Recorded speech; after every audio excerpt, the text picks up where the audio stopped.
સુરત શહેરના ભેસ્તાન વિસ્તારમાં પોલીસ દ્વારા ફ્લેગ માર્ચ યોજાયો। પવિત્ર રમઝાન માસ દરમિયાન કોઈ અનિચ્છનીય ઘટના ન બને તે અને શાંતિપૂર્ણ વાતાવરણ જળવાઈ રહે તે હેતુસર ફ્લેગ માર્ચ યોજાઈ હતી। સુરત શહેરના ભેસ્તાન વિસ્તારમાં પોલીસ દ્વારા ફ્લેગ માર્ચ યોજાયો। પવિત્ર રમઝાન માસ દરમિયાન કોઈ અનિચ્છનીય ઘટના ન બને અને શાંતિપૂર્ણ વાતાવરણ જળવાઈ રહે તે હેતુસર આ ફ્લેગ માર્ચ કરવામાં આવ્યો। કાયદો અને વ્યવસ્થા સુચારુ રહે તે માટે પોલીસ દ્વારા વિશેષ કામગીરી હાથ ધરવામાં આવી। ફ્લેગ માર્ચ દરમિયાન શંકાસ્પદ જણાતા લોકોની પૂછપરછ પણ કરવામાં આવી। મોટી સંખ્યામાં પોલીસ કાફલો ફ્લેગ માર્ચમાં જોડાયો। ખાસ કરીને સંવેદનશીલ વિસ્તારોમાં પેટ્રોલિંગ વધારી સુરક્ષા વધુ મજબૂત બનાવવામાં આવી છે। પોલીસ દ્વારા નાગરિકોની શાંતિ જાળવવા અને સહકાર આપવા અપીલ કરવામાં આવી છે।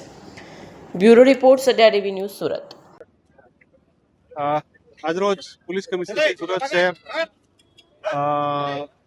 સેક્ટર 2 સર અને ડીસીપી ઝોન 6 સરના માર્ગદર્શન હેઠળ ભેસ્તાન પોલીસ વિસ્તારના સંવેદનશીલ જે વિસ્તાર છે એમાં રમજાન માસ અનુસંધાને કાયદો વ્યવસ્થા જાળવવા સારું ચણા મિલથી એકતા ચોક સુધી જે સંવેદનશીલ જે વિસ્તાર છે એમાં ફ્લેગ માર્ચનું આયોજન કરવામાં આવ્યું।